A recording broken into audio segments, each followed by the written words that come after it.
Welcome to today's 5-minute Bible study in the book of Daniel. We're continuing to look at Daniel chapter 8, which is Daniel's second vision. We began this look yesterday and saw that Daniel has a vision of a ram and a he-goat. This represents two kingdoms that are to come.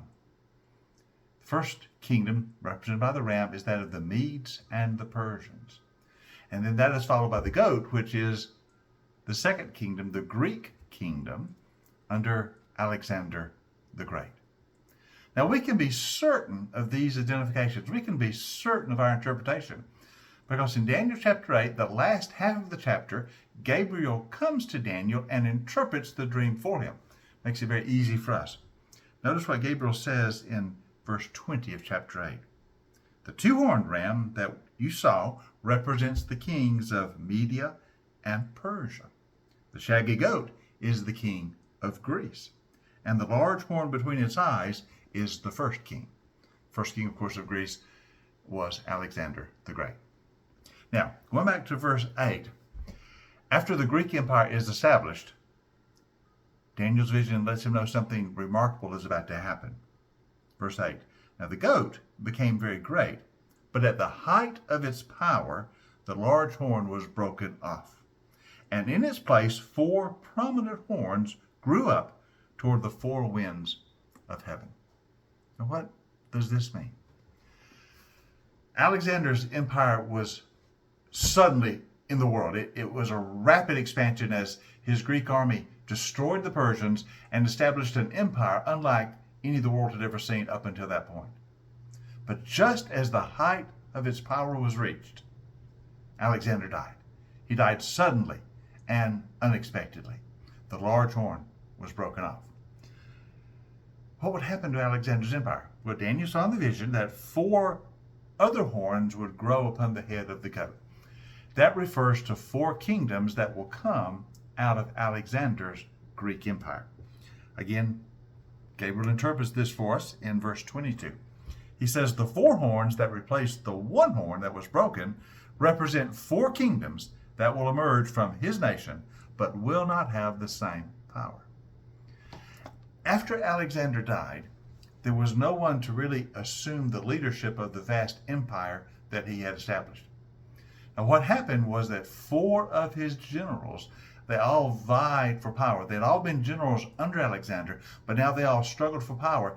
And each of them took over part of Alexander's empire. One of the generals took over Macedonia and Greece, where they had come from. That became his kingdom. He established a dynasty there. Another of the generals took over Asia Minor, what is today Turkey. That became his kingdom, and he established a dynasty there. Another took over the area of Syria, Damascus and the surrounding area that we know today. He established a dynasty there. And then the 4th general took over the area of Egypt and established a dynasty there. So he had 4 kingdoms established, parceled out of Alexander's great empire, led by 4 of Alexander's generals. These are the 4 kingdoms. But none of them rival the power that Alexander's empire, the great empire, had had. Now, these 4 kingdoms lasted for a couple of centuries. They lasted for a good little while. The ones we are most interested in are the ones that were in Syria and the one that was in Egypt. Now, Syria was ruled over by one of Alexander's generals named Seleucus, and he established the Seleucid dynasty. Another of Alexander's generals took over Egypt. His name was Ptolemy, and he established the dynasty of the Ptolemies. So their descendants ruled both Syria and Egypt for quite a few years, a couple of centuries to be exact. Now what makes them interesting to us is they have a strong influence on biblical history.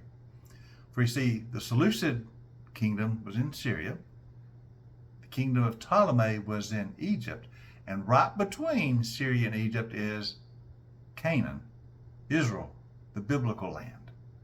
And so there was constant friction between the Syrians and the Egyptians as they tried to control this land bridge between them.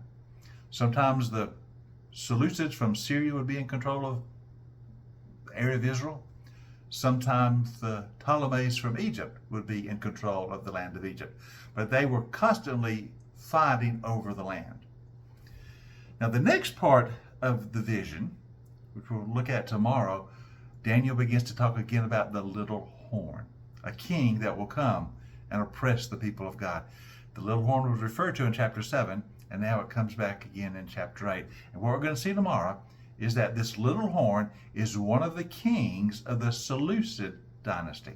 He is one of the kings that comes from the line of the Seleucids in Syria. And he will arise in a time when they are in control of Israel, the promised land, Canaan, and he begins to persecute the people of God.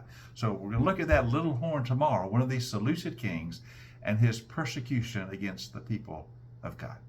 So I hope you join us for that next 5-minute Bible study in the book of Daniel.